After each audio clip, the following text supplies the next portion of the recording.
Doctor Strange in the Multiverse of Madness had plenty of jaw-dropping moments, from Strange and America Chavez flying through multiple universes to John Krasinski's fan cast as Mr. Fantastic finally coming true, and Sam Raimi pulled off the first horror movie in the MCU. But there's also some glaring moments in the movie that fans don't like, so in this video we're listing our top picks for the worst moments in Doctor Strange 2. First up, America Chavez, the plot device. The including of Chavez opened a lot of opportunities for screenwriters, and not because she's got super strength and can hop between universes. She's Marvel's first Latin American LGBTQ+ character, and she's one of the most celebrated superheroes in comic books. She's quirky, she's complex, and she's got a swagger that most characters lack. But the movie kinda made her a plot device rather than a complex character. Don't get us wrong, Xochitl Gomez is great as Chavez. She's charming, witty, and just wants to escape the weird monsters hunting her throughout the multiverse. And we know she's young and she's still trying to control her powers. And it's definitely too early for her to be part of Young Avengers, A-Force, or Teen Brigade, but her characterization in the movie left a lot to be desired. She was essentially an exposition machine, a living, breathing MacGuffin who was written just to keep the plot chugging forward. Her ability to open portals is given more importance than, say, a complete character arc. But since it's a Doctor Strange movie, we get that her character didn't receive as much polish as Wanda or Strange himself. Hopefully, we're gonna see more Chavez as Phase 5 and 6 set the Secret Wars events into motion. Next, Carl Mordo was kinda underwhelming. The other character that we felt lost a bit of depth was 838's Mordo. Chiwetel Ejiofor's a phenomenal character, and it'd be a shame not to use his abilities to create a more complex version of 838 Sorcerer Supreme. He was one of the best parts of the first Doctor Strange movie and had a sinister charm about him. We'd last seen him in 2016, and a lot of us were wondering what he was doing when Infinity War and Endgame happened. It would have been so much more intriguing to include the 616 version of Mordo into the mix too, even if it was for a cameo appearance. We learned what he'd been up to when Thanos came and conquered, and what he did during the blip.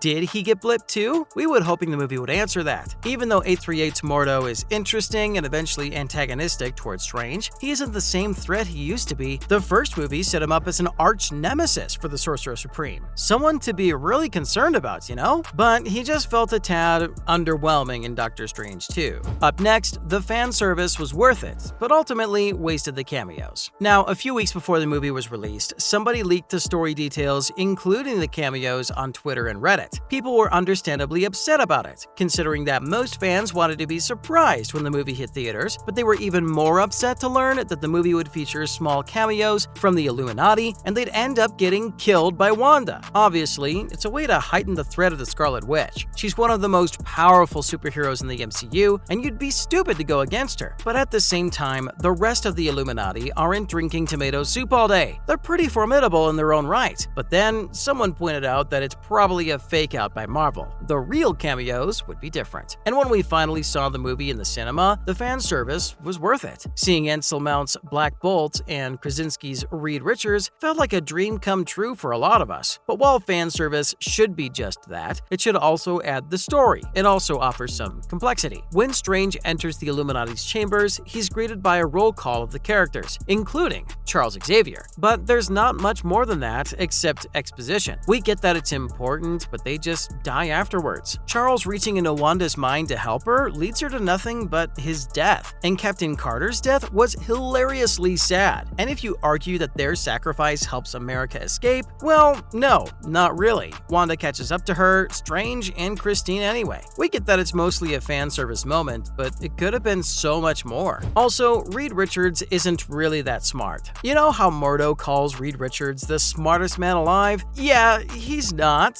by a long shot. What's fun to notice though is the technology he uses to teleport into the chamber. Did you notice how the portal looks usually similar to the one used by the TVA in Loki? It gets even better because He Who Remains is actually Nathaniel Richards, Reed's dad from the 31st century. So that's a neat little detail for you. But while Nathaniel might be a genius, his son really isn't, at least on Earth 838. First off, he comes face to face with Wanda with no backup plan, and the only plan he has is to tell her what Black Bolt can do. So being a witch, she seals his lips and he dies by screaming into his own brain. That's a pretty gnarly way to die, and a character like Black Bolt didn't deserve that. So Reed fudged that a little bit, and then he proceeds to grab Wanda with his his arms. He's stretchy, but she's got the power to turn him into spaghetti. And she does, so very painfully. If he were smarter, he'd probably know that their universe also has a Scarlet Witch. He'd have already known about her powers since he's the all-knowing, all-seeing Illuminati. And he would not have straight up told her that Black Bolt has a power that utilizes his voice. So, lazy writing, but we'll just chalk it up to the fact that Wanda would have won anyway, and move on. Next, we needed more Wong. We love Doctor Strange because Benedict Cumberbatch is awesome, but we adore Doctor Strange because of Benedict Wong. Not only is his character lovable and quirky, but he's also a certified badass. He's appeared in 8 MCU projects so far, including She-Hulk. He's arguably one of the best characters the MCU has introduced so far, but there's not enough of him. Fans hate that he's become one of those characters who fall by the wayside, as other characters take center stage. A lot of fans call him an unbothered king, but we just want more of him in the MCU, especially if it's a Doctor Strange movie. Unfortunately, he just became a side character who shows up every once in a while to help Strange, makes a joke, and then moves out of frame again. He's the Sorcerer Supreme on Earth 616 now, and aside from a few badass moments, he's mostly unconscious or captured by Wanda. Hopefully that'll change in She-Hulk, because part of the reason why we're so hyped about the show is the return of Wong.